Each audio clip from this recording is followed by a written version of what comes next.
ज्ञान की भेंट किसी भी भौतिक भेंट से बेहतर है, क्योंकि सब कामों का लक्ष्य आत्मिक बुद्धि है। जैसे आग की गर्मी लकड़ी को राख कर देती है, वैसे ही ज्ञान की आग सभी कर्मों को भस्म कर देती है। अपना काम हमेशा दूसरों के कल्याण को ध्यान में रखकर करें। हर व्यक्ति का विश्वास उसकी प्रकृति के अनुसार होता है। जो आपके पास है, आपका संसार है, उसमें खुश रहना सीखिए। क्योंकि भले ही आप मानते हो कि आप संसार के लिए कुछ नहीं, पर कुछ लोगों के लिए आप पूरा संसार है। स्वतंत्रता का भाव सबको प्रिय होता है। इसीलिए अगर सच्चे प्रेम को पाना हो तो उसे स्वतंत्र छोड़ दो। अपनी क्षमता को जानकर यदि पूरी दृढ़ता से हम कोई भी कार्य करेंगे तो वो अवश्य सफल होगा। करोगे तो वो मित्रता नहीं, अगर कुछ पाने के लिए करोगे तो वो प्रेम नहीं, हमारे जन्म से ज्यादा हमारा भविष्य हमारे चयन पर निर्भर करता है।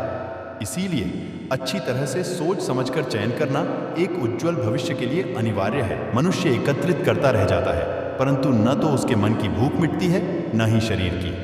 इसीलिए हमेशा अच्छे कर्मों को एकत्रित करना चाहिए, नहीं तो इस संसार से भूखे ही जाना पड़ेगा। प्रेम और मोह को हमेशा अलग रखना चाहिए। यदि वे आपस में मिल जाएं तो स्वार्थ बन जाते हैं। भाग्य के द्वार हार मानने वालों के लिए कभी नहीं खुलते, उन्हीं के लिए खुलते हैं जो अपने लक्ष्य की ओर बढ़ने का प्रयास बार बार करते हैं। बिना रुके कर्म करते रहें और जो आपके पास है उसे बांटें। तभी जीवन और मन में प्रसन्नता होगी। प्रतिदिन सूर्य उगने के साथ ही जाग उठती है कुछ कहानियां, कुछ संघर्ष, कुछ इच्छाएं, कुछ यात्राएं, और सभी कहानियां संपन्न नहीं होती, सभी संघर्ष जीते नहीं जाते, सभी इच्छाएं प्राप्त नहीं होती, और कुछ यात्राएं रह जाती हैं अधूरी।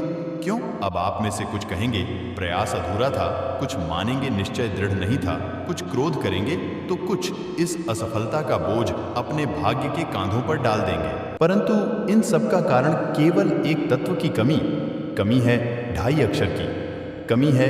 प्रेम जो ना शास्त्रों की परिभाषा में मिलेगा, ना शस्त्रों के बल में, ना पाताल की गहराइयों में, ना आकाश के तारों में। तो ये प्रेम है कहाँ?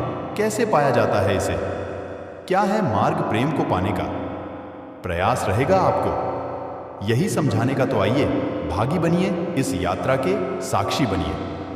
प्रेम की इस भाव विभोर कर देने वाली इस महागाथा के, जो अलौकिक होकर भी इसी लोक में रची गई। और इस यात्रा के लिए ना आपको कोई शुल्क लगेगा, ना ही कोई परिचय पत्र। बस एक बार मन से बोलना होगा, राधे राधे।